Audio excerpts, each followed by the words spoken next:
Hello, everyone, and good afternoon. My name is Mary Ann Montulioni, Director of Education for LIBOR.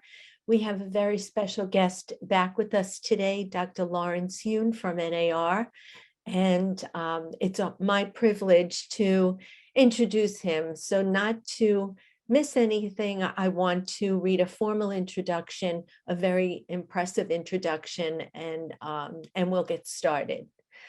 Lawrence Yoon is Chief Economist and oversees the research group at the National Association of Realtors.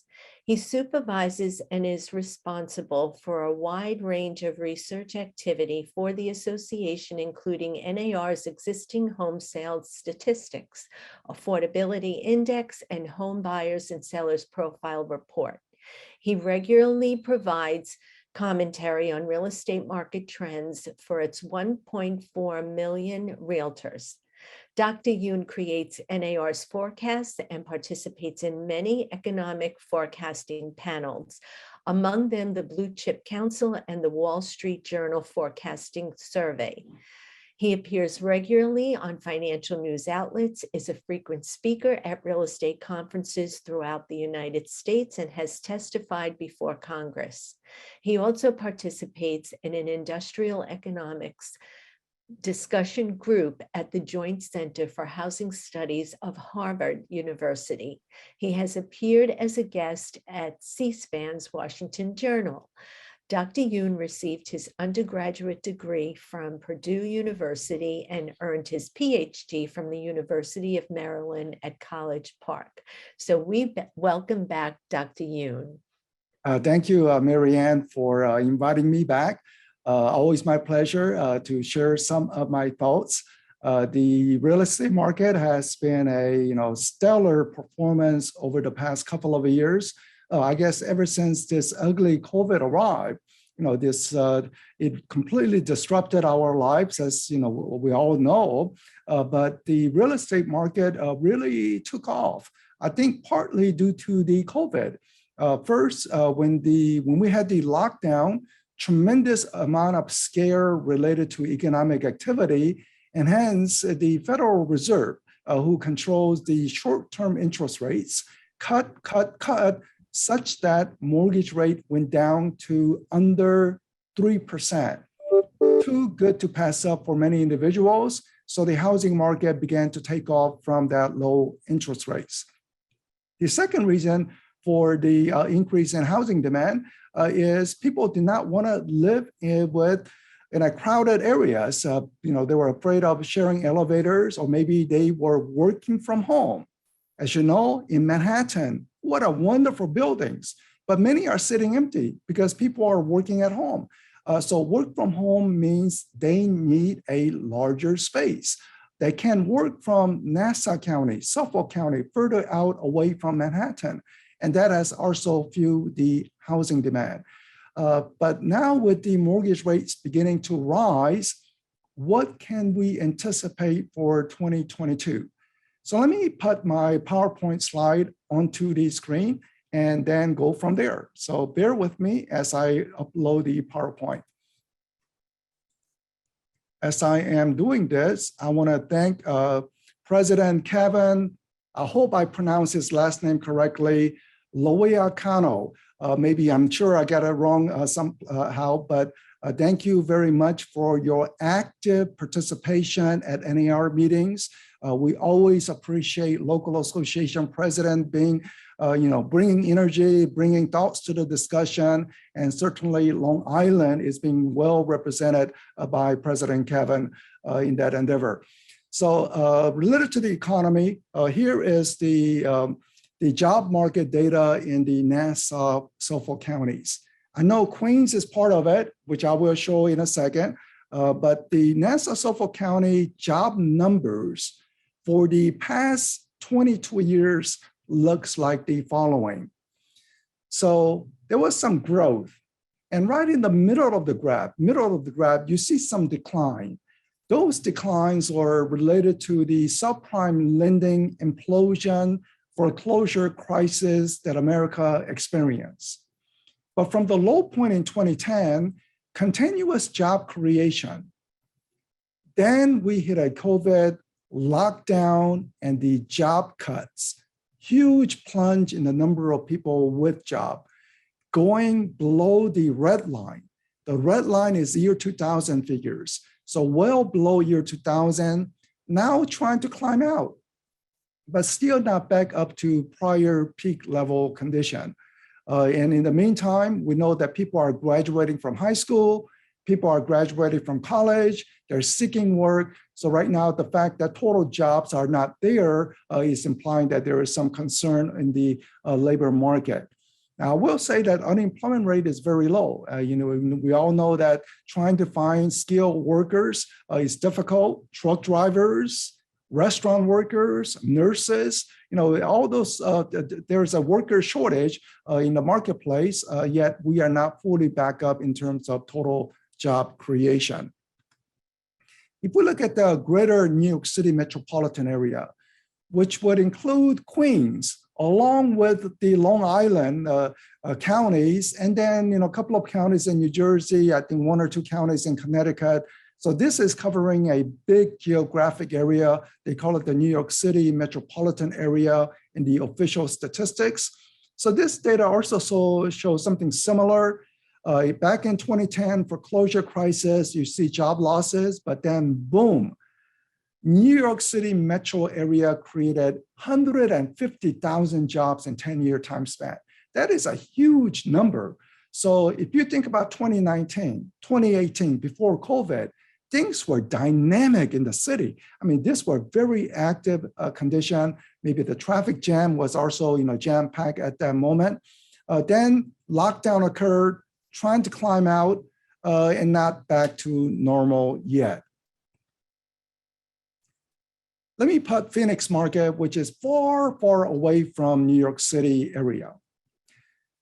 I illustrate this to say that job market in Phoenix is just booming, booming, and booming. Even after they went through that terrible foreclosure crisis in 2010, right now they have more jobs compared to pre-COVID days, more jobs compared to pre-COVID days. I only bring this contrast with the New York City area because home prices in Phoenix is rising at 30% from 1 year ago. Huge demand for homes, not enough inventory. I mean, you are saying in your market, there's a demand for home, not enough inventory. Yet in Phoenix, you can just multiply whatever numbers that you have by factor of 2 or 3 because the job market is so important to the overall housing demand, aside from mortgage rate, aside from trying to get back to normal, post-COVID environment. Job market is very, very important. In that regard, New York State has been an underperformer. You see the state at minus 6.4. What is minus 6.4? Looking at the latest available data, December, compared to pre-COVID, March 2020, New York State is down 6.4% in terms of jobs. There are 6.4% fewer jobs in the state of New York compared to pre-COVID. If you look at the nearby states, for example, New Jersey is down only 2.9%. Connecticut is down 3.5%. So all the states are down, except New York is down more significantly compared to other states. There are only few states, the orange color states, essentially the Rocky Mountain states. I talked about Arizona already, but places like Georgia, they actually have more jobs now compared to pre-COVID days. So New York somehow suffer more so. Maybe the tourism, the international travel was not there, which is a very important factor for the New York City market. The other part is that governors have been more stringent about lockdown, when to reopen the economy, whether you need a COVID passport to go inside a restaurant. All that issue has also held back some of the job growth potential. Jobs are important for real estate market. So one can never underestimate the importance of the jobs. I mean, of course, we want to contain COVID as well. Now, if we look at the job market, there is help wanted sign at the restaurant, truck driving, nurses, many, many areas. But you should also understand there is more competition in your area. We have a record high realtor membership, still rising. Maybe some people who lost job during COVID say, what do I do? And they said, oh, real estate market is hot. Maybe I want to be involved in real estate. Or they saw some television show glamorizing realtors showing properties, and they want to participate in that. Our statistics show that 20% of the members do very well. Six-figure income, they do very well. Half are in the middle income range. Then you have the 30% truly struggling. Where do they get the next listing? Are they enough income to survive? So it's a highly competitive industry. But the fact that the membership is continuing to rising means that new members, their first client is probably their uncle. So that uncle is no longer available to you. So it's chipping away at some of your business opportunity. I just want to illustrate because these are factual information, and it is fiercely competitive out there in the marketplace with so many new people wanting to try out real estate in the current environment. Now, let's talk about this very annoying, irritating issue of rising consumer prices. You are feeling it. You go to grocery store, trying to buy a steak. Well, maybe you have to pass that up. Then the gas prices up significantly, and rising gas prices hurts realtors more than the general population because you drive more often. So highly negative. I don't anticipate gasoline prices to decline anytime soon. First, anytime there is some geopolitical event like Russia, Ukraine, it can always raise the oil prices. The other part is somehow America is not active in drilling at the moment. Job numbers in Alaska, job numbers in North Dakota is not positive. Somehow they're not drilling actively. Usually when the oil prices are high, companies drill to make money. But right now, that's not the case. I'm not sure if there's too much regulation or they consider that, some of the speech coming out of Washington to say they are anti-oil, anti-carbon, and they're afraid of that. But it looks like given lack of drilling in the US, high oil prices could be with us for a while. I also want to emphasize, we care about climate change. The building that I am in Washington, DC, NAR office, when it was completed 15 years ago, it was the first green certified building in Washington, DC. And we are proud of that. We want more utilization of solar energy or wind energy. But with the reality is it's going to take time. So how do we feel that transition until we go into more green energy? Well, we need oil. So without the drilling, it's going to hurt consumers. And at least right now, the consumer prices being very high, highest in 40 years. If you are age under 40, you have never seen anything like this. Now that I mentioned all the negatives of high inflation, is there any positive? And at least you can illustrate the following. Our data shows that when there is an inflation, property owners can hold on well in a time of inflation. Home prices is a very good hedge against inflation. 1970s, high inflation.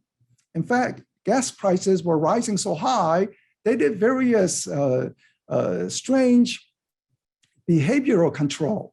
For example, if your license tag had an even number, you can go to the gas station on Mondays and Wednesdays, but not on Tuesdays and Thursdays. Because there was a long line. So they come up with all these strange ideas. Today, there is no long line at the gas station, just high prices, which is irritating. But high inflation can introduce some strange behaviors or strange policy.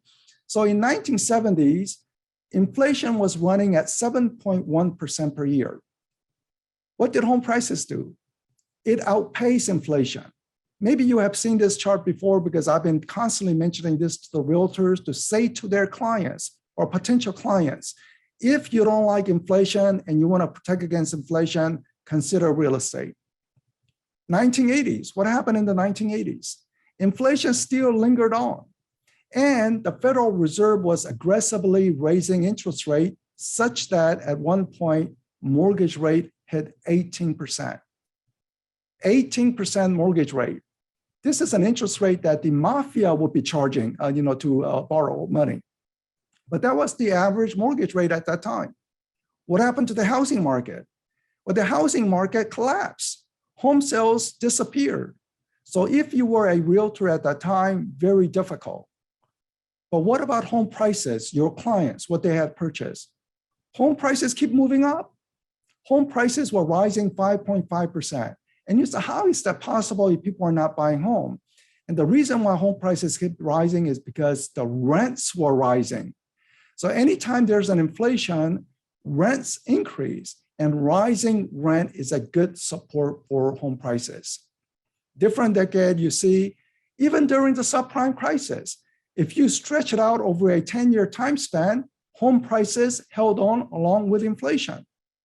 I mean, good thing that we don't have those risky mortgages anymore, which imply that today we are on much solid foundation for real estate and not have to be concerned so much. But this is showing property, real estate is a very good hedge against inflation.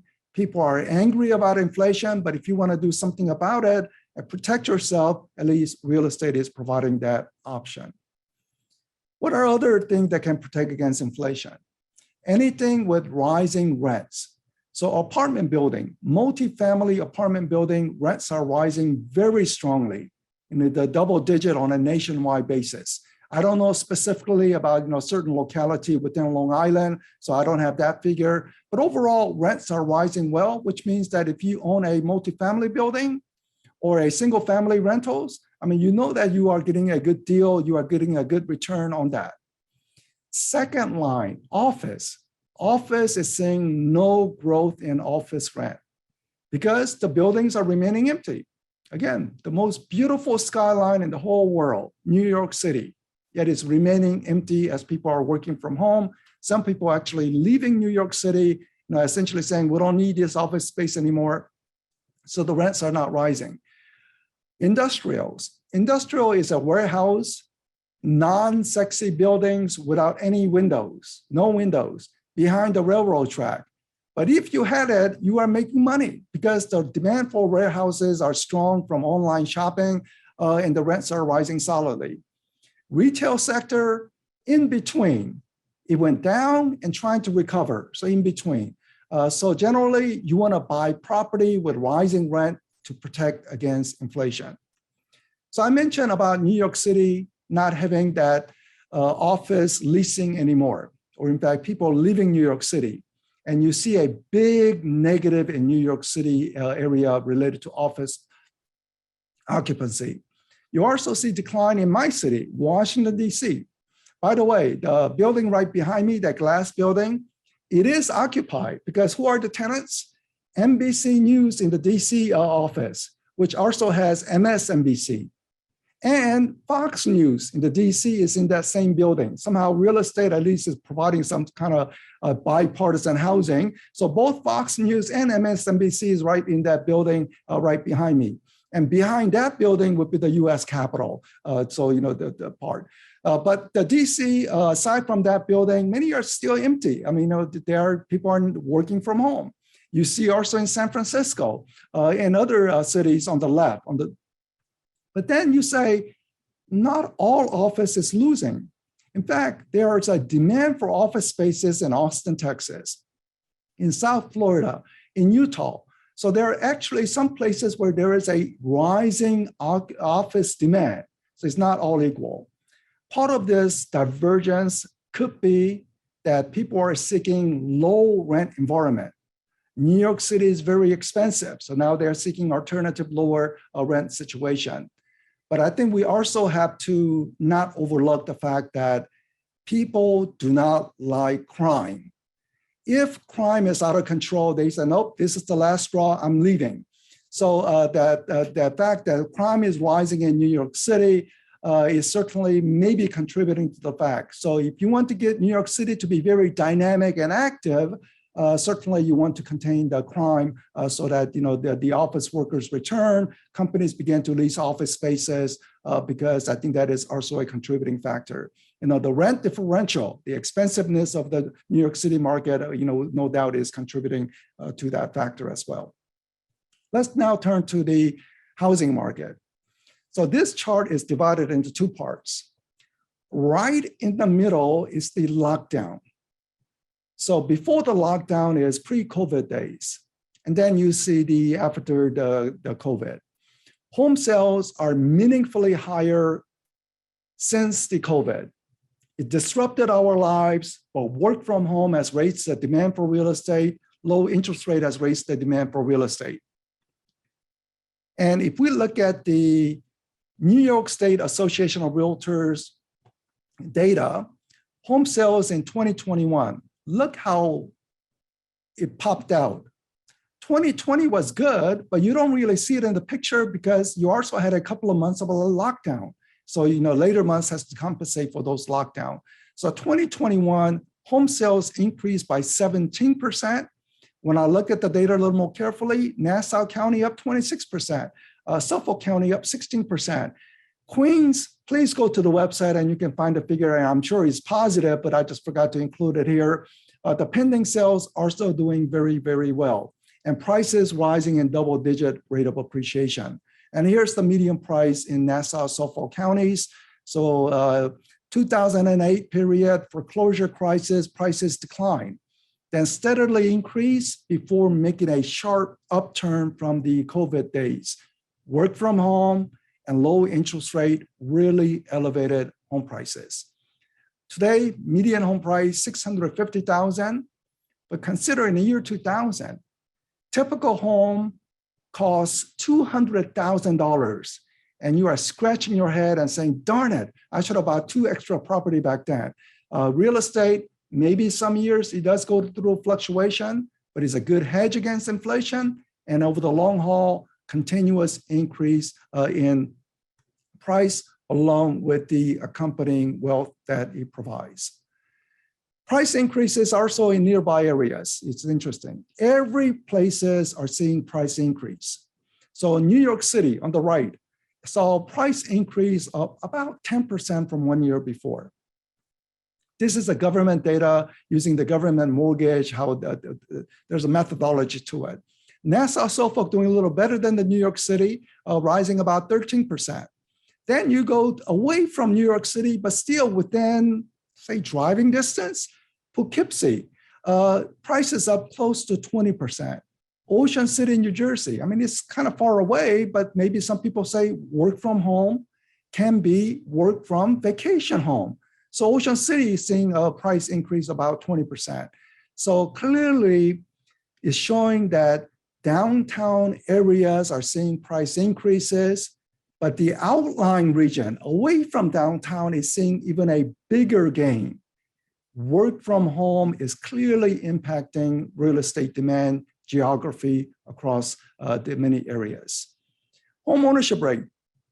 In the meantime, New York City region, again, this would include Nassau-Suffolk County, is at 50%. You see many young people, many people who graduate from college, they go to New York City to say, look, if I can make it in New York, I can make it anywhere. So you have young people coming in, and of course, they're not homeowners. They don't want to be homeowners in the first few years. So home ownership rate is low. But it's also worth pointing out that recently completed Super Bowl, Cincinnati Bengals, Los Angeles Rams, one data that is not discussed is the home ownership rate. In Cincinnati, home ownership rate is above 70% because it's affordable, while Los Angeles is even more expensive than Long Island, and you see home ownership rate very low. So we do want to have a more moderate price growth. Right now, Phoenix is seeing super high price increases as Californians are moving in, but at some point it could chalk up some buyers. They say, no, I cannot afford at that high prices. So we need some kind of manageable price growth, not a sharp upturn, but also the policies matter. You want to ensure that the property owners are represented, the home buyer interest is represented. And again, I want to thank the Long Island Association of Realtors President Kevin for his active participation at NAR meetings and other discussion with policymakers. Let's look at the home ownership rate by race and ethnicity. This is US average, so not a geographic specific to New York City, US average, but it will be similar in every market. The white Americans, high home ownership rate, Then you have the Asian homeownership rate in the red, Hispanic and Black Americans towards the bottom. Now, there are many barriers. We also know about the past history, redlining, the very distasteful activity that prevented ownership opportunities in the past. We need to assure that there is no extra hindrance. Maybe it requires more minority population getting into real estate, whether it's as an appraisal, so that remove appraisal bias, or maybe even engaging with clients. But right now, there is a large gap, and we want to assure more opportunity for more Americans. It's not about trying to bring the rate down for the white Americans. We applaud the fact that white America homeownership rate is high. We applaud that. But I think the aspiration is for other minority group to reach that level with less and less barriers. But we don't want to make a mistake of, say, subprime lending. We don't want to give mortgages for people who are not qualified. So we're doing it in a right, manageable, so that homeownership is a successful homeownership, not an artificial foreclosure at a later time. So, but just trying to illustrate the data point that we still have a long way to go in filling out some of the gaps.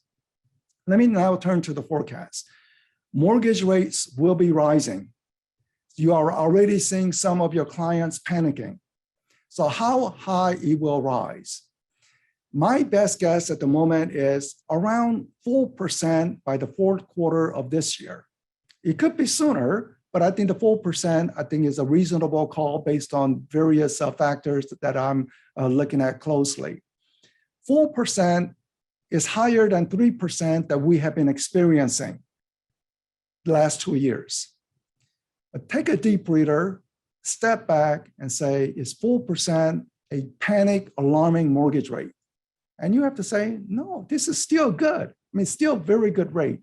Maybe it's not the bonus low rate of the past 2 years, but it's still good. So, and the mortgage rate probably 2 or 3 years from now is going to be even higher. So it is rising. Some people are getting squeezed out, but also at the same time, I think people should understand these are still very favorable mortgage rate conditions. The inventory, we don't have enough. When I look at the data for New York State, it actually shows that the new listing is down only about 5%, even though the inventory counts are down about 40%. So what's happening is that any new listing that's coming onto the market is not staying on the market for long. It's been picked up by someone. So it's not showing up in the total inventory because it was already purchased by someone. So when can we anticipate upturn in inventory? I think we will turn the corner this year. We're not seeing that yet, but maybe late spring, May, or maybe in the summer months, we will begin to say, we now have more inventory this summer versus summer of last year. And here's why I feel that is the case. First, builders want to build more. There's a profit incentive. The housing start numbers are rising. It takes time, 6 months to complete a home. So it's going to take some time, but more inventory is already in the pipeline ready to burst out. I know there are some supply chain issues, like the garage door stuck at a container ship someplace, but there is an incentive, desire to produce more, and that will be a source of inventory. The second source of inventory is mortgage delinquency and some people who have to sell their home. The first bump in mortgage delinquency that you see is the subprime implosion. Subprime lending blew up, and the foreclosure, the red line also increased in 2010 period. The second high delinquency is COVID lockdown. People lost jobs that could not pay mortgage. But the foreclosure rate actually declined during this period because of the federal support program called mortgage forbearance. You can pay a mortgage, no problem. We're not going to take your home. You get to keep your home. But this program is winding down. So now people need to find a job and start making mortgage payments. Otherwise, the banks will say, sorry, we have to take your property and sell it. So the reality is we hope people find job and can make mortgage payment, but not everyone will be able to do so, and some inventory will show up. One big difference between now and 2010 is that when inventory shows up, it is not going to linger in the market. There are many buyers ready to snap it up, including real estate investors. So there are many buyers on the sideline ready to jump at the chance. And hence, we are in a different foundation now versus back in 2010 with a foreclosure crisis and price declines. Final reason for the inventory increase is this tragedy that America is suffering, or you can say the whole world is suffering. The number of death certificates. In the year 2000, around 2.5 million Americans passed away from old age, heart attack, maybe automobile accident. Even before COVID, it was rising because of opioid epidemic, especially in small towns, rural communities, and the aging society. We have many baby boomers going into that, reaching the life expectancy. But look at the sharp upturn, hockey stick upturn since the onset of COVID. This is a tragedy. And people who are succumbing to COVID are people who are in the high age category, elderly, people in their 70s, 80s. So what does this mean for real estate?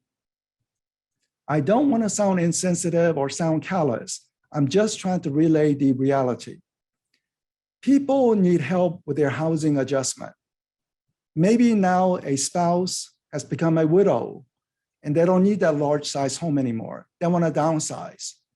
Or maybe it's an estate sale. No one is living in that home anymore and he has to go through the will and then go through an estate sale. It will take some time, but that property will come onto the market.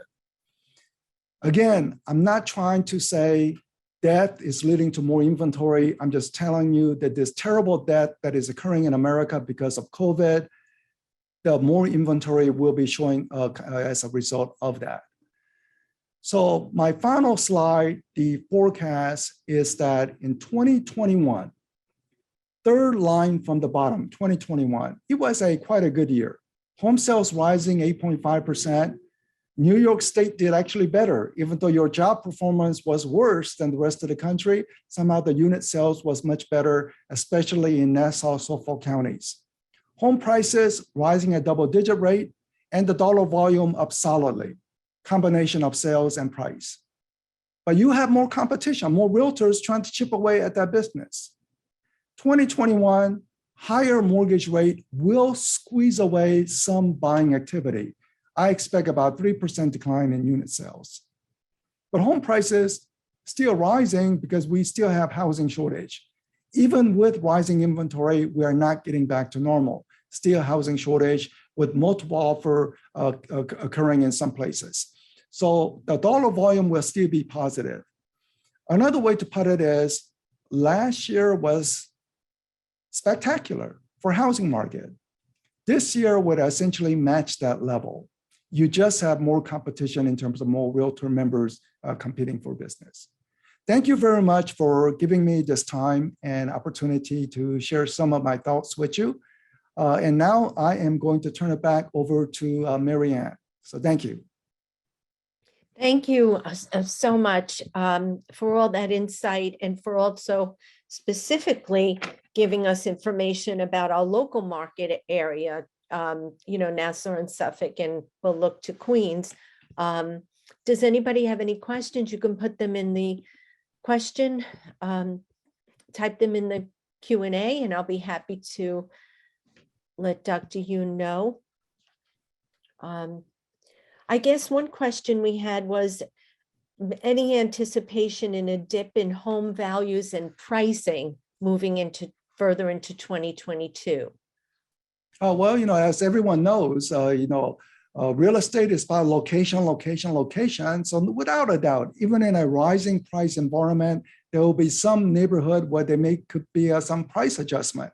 Maybe it's the super expensive market because it depends on whether the foreigners come to the country or not. Foreigners love New York City. I am in the US capital. New York City is the global capital, certainly the Wall Street. But if the foreigners are concerned about crime, maybe there's less activity. So we will see which market sees some price adjustment, But broadly speaking, we still have a housing shortage, so I expect continuing price increase. Now, some home sellers may have listed their price too high, and then they are readjusting their prices lower, but the final price they agree to is probably likely to be still above 1 year ago. Okay, great. That's very informative. And let's see. Do you know when the court auctions for foreclosure in Nassau open back up? No, I don't have a information on very specific local administrative Yes. calendar. Okay, we'll see if we can help Mr. or Member Singh. And do you share any copies of these slides? Oh, yes. So I will send the slide over to Marianne, and then Marianne can distribute to all the participants at this webinar. Great. So I want to come on and thank you. I just want to tell everyone that all of our Wednesday webinars you can find, including this one, at lirealtor.com/Wednesday webinars under education. So shortly this webinar will be there, and we will also add the slides that Dr. Yoon has graciously agreed to share with us. So we want to thank you for being with us, and we always look forward to your return. Be well and safe, and just thank you on behalf of LIBOR. Thank you. Okay, bye-bye.